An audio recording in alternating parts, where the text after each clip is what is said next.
Նաև Էդգար Ղազարյանը հանրային եւ քաղաքական գործիչ, պարոն Ղազարյան, ամեն դեպքում իշխանությունները ասում են, որ իրենք չեն ընկրկելու, շարունակելու են գործընթացը, հենց այսօր վերահաստատել է Արայք Հարությունյանը։ Ի վերջո, ինչ հետևանքներ սպասել այս գործընթացից, իրենք լուրջ չեն համարում նաև քաղաքացիական բախման ռիսկերի մասին մտահոգությունները։ Ոչ մի քաղաքացիական բախում չի լինելու, դրա ոչ ոք դա թույլ չի տալու, որովհետև որևէ մեկը տես տրամադրություն չունի եւ մենք այդ չարիքից ազատվելու ենք շատ հանգիստ, օրենքով սահմանված բոլոր եղանակներով, միջոցներով, որևէ մեկը թույլ չի տալու այն ապօրինությունները, որի մասին այսօր հայտարարել է վարչապետը, վարչապետը իրավունք չունի զբաղվելու եկեղեցու վերաբերող հարցերով, նա առհասարակ այն կոչը, որ այսօր արել է դա բացարձակ ապօրինություն է բոլոր իմաստներով, թե Հայաստանի Հանրապետության եւ հայ առաքելական եկեղեցու հարաբերությունների մասին օրենքի կարգավորման իմաստով, թե խղճի ազատության կրոնական կազմակերպությունների մասին օրենքի կարգավորումների իմաստով, թե Հայաստանի Հանրապետության սահմանադրության իմաստով, դա բացարձակ ապօրինություն է, ինքը նման իրավասություններ չունի, առավել եւս, որ ինքը մեր չգիտեմ ժողովրդի զավակա, կարծում եմ մեր ժողովրդի զավակ էլ չի, elə ինքը պիտի մի հատ իր գենետիկան բերի ապացուցի, հասկանանք ինքը էլ չի բերի այդ վերջը կապ ունի, թե չունի, այդ հարցը ինձ այսքան ժամանակ հետաքրքրում է, վերջը դա ում տղան է, էլ չի բերի տղան է, Վովայի տղան է, թե ինչ էր այն Կովկասի մահմեդականների առայել, էլի Փաշինյան էր կարծեմ, չէ Փաշազադե, թողել մի հատ բերի իր գենետիկան ցույց տա տենանք ինքը ում զավակն է, Էդի որ իր գենետիկ պատկան է, ինքը մեր եկեղեցու զավակ չի եւ մեր ժողովուրդը, որը համախմբված է, միշտ էլ համախմբված է եղել մեր պետության շուրջ, մեր եկեղեցի շուրջ,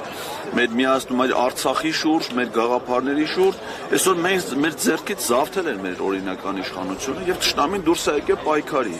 Եվ այդ պայքարը շատ հանգիստ են իրանք վռնդվելու, այդ պայքարի վռնդելու ճանապարհն է կա, դա իմպիչմենտ է, եւ այսօր մենք ունենք վարչապետի թեկնածու եւ վարչապետի թեկնածու պարոն Դավիթ Համբարձումյանի կոչով էլ այս մարդիկ հավաքվել են Մասիս քաղաքում, առաջնորդանիստ եկեղեցու բակում, Սրբազանի հետ միասին եւ մենք պատրաստվում ենք այսօր այստեղից միանգամից շարժվել դեպի Զվարթնոց օդանավակայան, դիմավորելու մեր սիրելի վեհապար Հայրապետին, մեր որդիական ողջույնները հղել մեր խոնարհումը բերել մեր վեհապարին, իրեն ուժ, առողջություն, հաջողություն, երկարամյա առողջ գահակալություն մաղթել, որպեսզի նա իր առաջնորդությամբ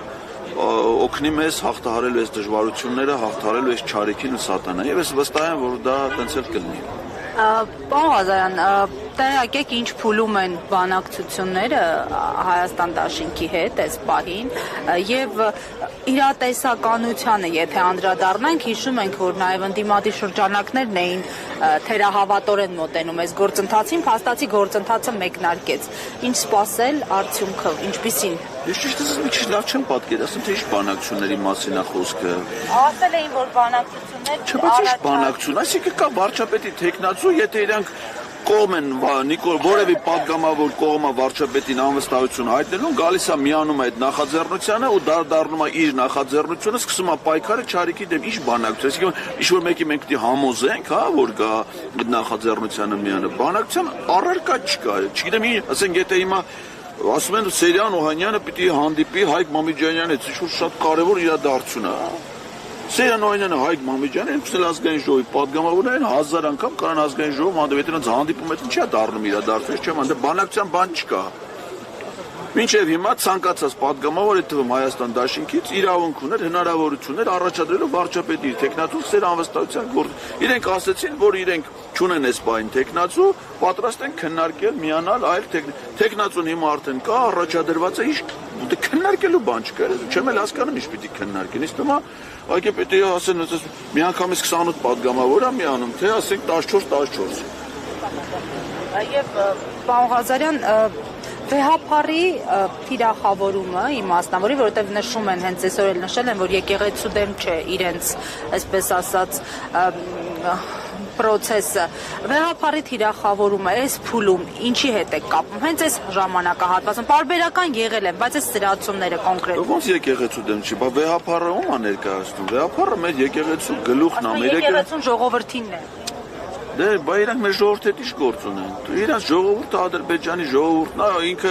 Կուրբան Բայրամ չէ շնորհավորում Ադրբեջան։ Թող ինքը եթե իր ժողովրդի հետ ինչ Կուրբան ուզում են Բայրամ անեն։ Մենք մեր վեհապարն ունենք, մենք մեր ժողովուրդը, մեր ազգային եկեղեցին ունենք, նվիրված ենք մեր պետությանը, մեր ժողովրդի, մեր սիրելի վեհապարին,